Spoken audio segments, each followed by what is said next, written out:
This is the next topic in second module, drilling operations.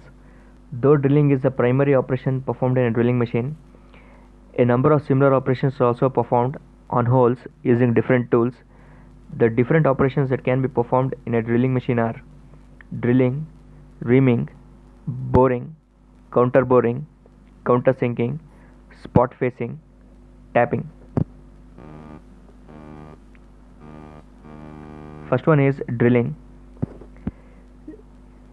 This is the operation of making a circular hole by removing a volume of metal from the job by a rotating cutting tool called drill. Drilling removes solid metal from the job to produce a circular hole.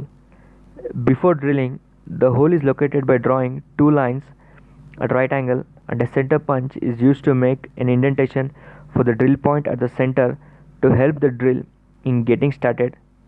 A suitable drill is held in the drill machine, and the drill machine is adjusted to operate at the correct cutting speed. The drill machine is started and the drill starts rotating. Cutting fluid is made to flow liberally and the cut is started. The rotating drill is made to feed into the job. The hole, depending upon its length, may be drilled in one or more steps. After the drilling operation is complete, the drill is removed from the hole and the power is turned off. This is the figure indicating drilling operations.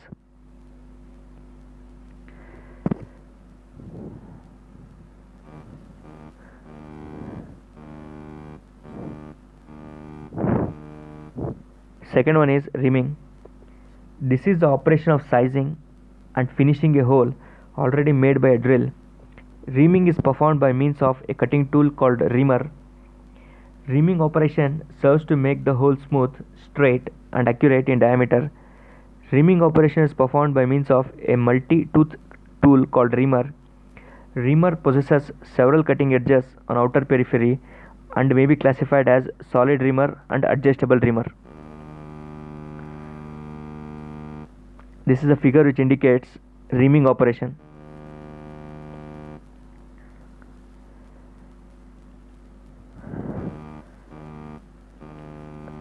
Third one is boring. Figure shows the boring operation where enlarging a hole by means of adjustable cutting tools with only one cutting edge is accomplished. A boring tool is employed for this purpose. This is a figure which indicates boring operation.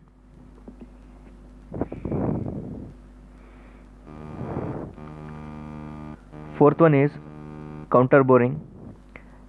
Counter boring operation is the operation of enlarging the end of a hole cylindrically as for the recess for a countersunk rivet.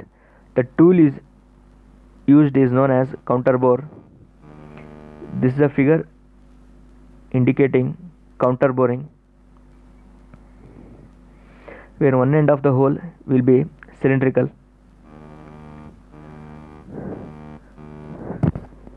Next is counter sinking. Counter sinking operation is the operation of making a cone shaped enlargement of the end of a hole as for the recess for a flathead screw. This is done for providing a seat for countersunk heads of the screws so that the latter may flush with the main surface of the work.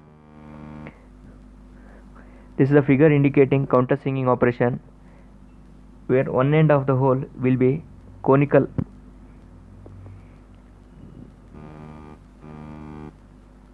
Next is spot facing.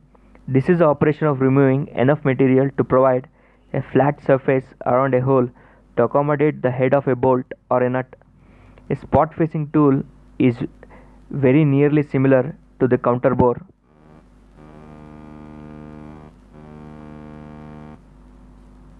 The figure indicating spot facing. Next is tapping. It is the operation of cutting internal threads by using a tool called a tap. A tap is similar to a bolt with accurate threads cut on it. To perform the tapping operation, a tap is screwed into the hole by hand or by machine. The tap removes metal and cuts internal threads which will fit into external threads of the same size. For all materials except cast iron, a little lubricant oil is applied to improve the action. The tap is not turned continuously, but after every half turn, it should be reversed slightly to clear the threads.